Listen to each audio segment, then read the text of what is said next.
So what have you learned from the successes, and then maybe what have you learned from the ones that haven't been successes?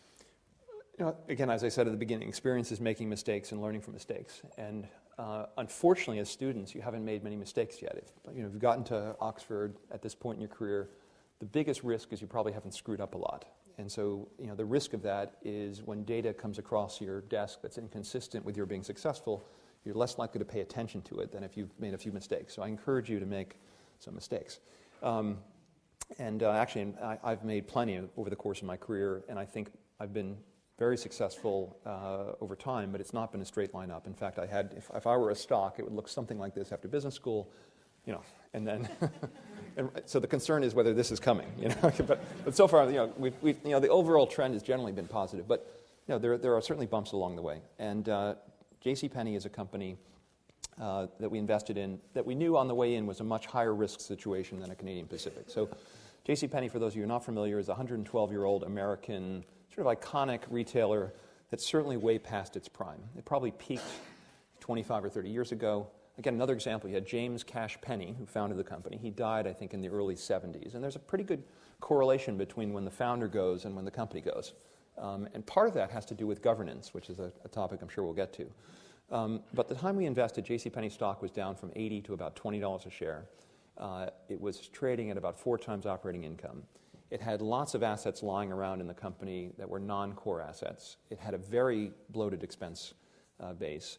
And it was generating very little sales per square foot. It was a very underachieving retailer. And part of that is the brand had become somewhat tired, and they had gone to a very highly discount-oriented model where they'd mark a dress at $40, and they wouldn't sell any at that price. And a week later, they'd mark it to $20, and they probably wouldn't sell many at that price. And then they would send you a coupon where you got $10 off, and then they start to sell a few.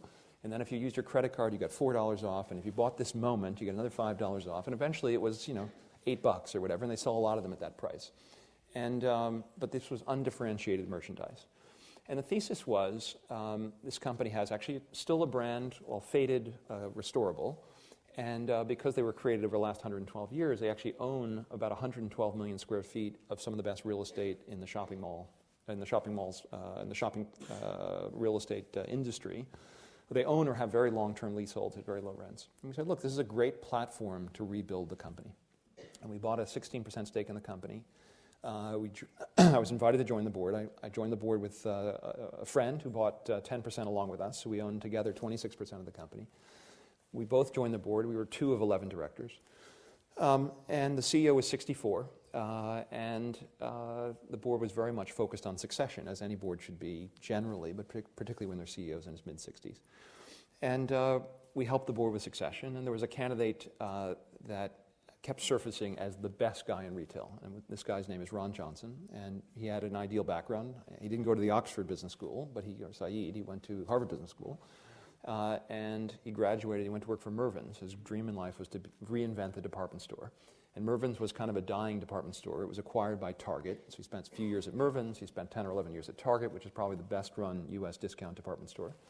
And then he was hired by Steve Jobs to build the Apple Store from a blank sheet of paper. And he did an absolutely incredible job. And we said, look, you couldn't ask for a better background to do what we're trying to do here. Reinvent the department store. Combine the Apple customer store experience with kind of some of the Target brand excellence and cost management. And the problem was recruiting him. He's very happy living in Atherton, California. He had $400 million of restricted stock in Apple, $100 million of which he was going to lose if he left.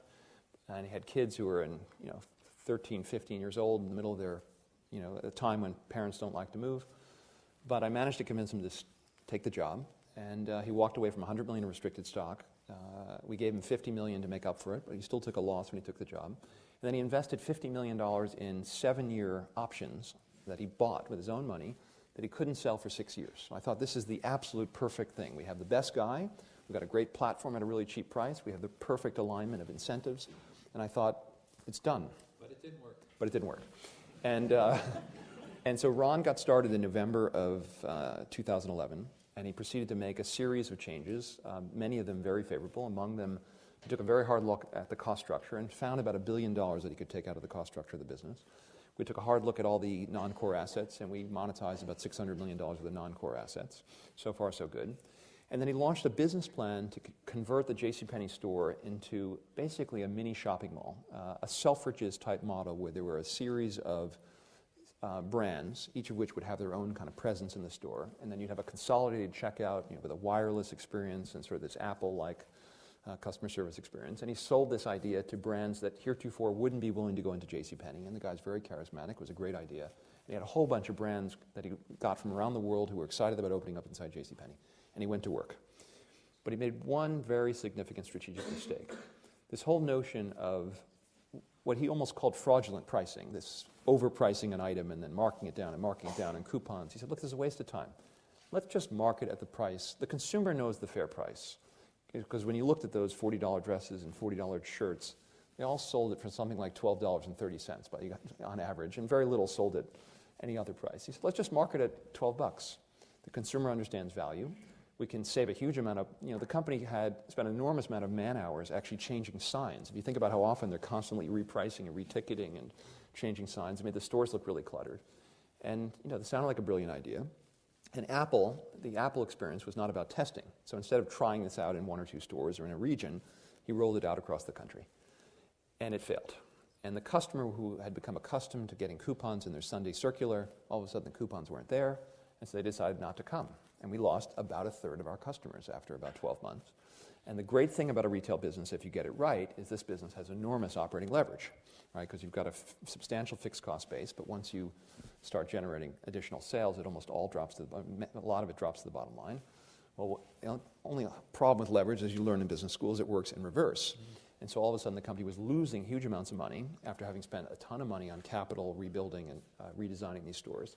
And we found ourselves in a turnaround 15 months after he was hired.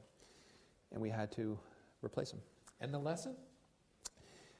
There are many. So number one, this was what I call an extreme makeover of a company. And when you do an extreme makeover, it requires perfect board alignment and backing for the CEO.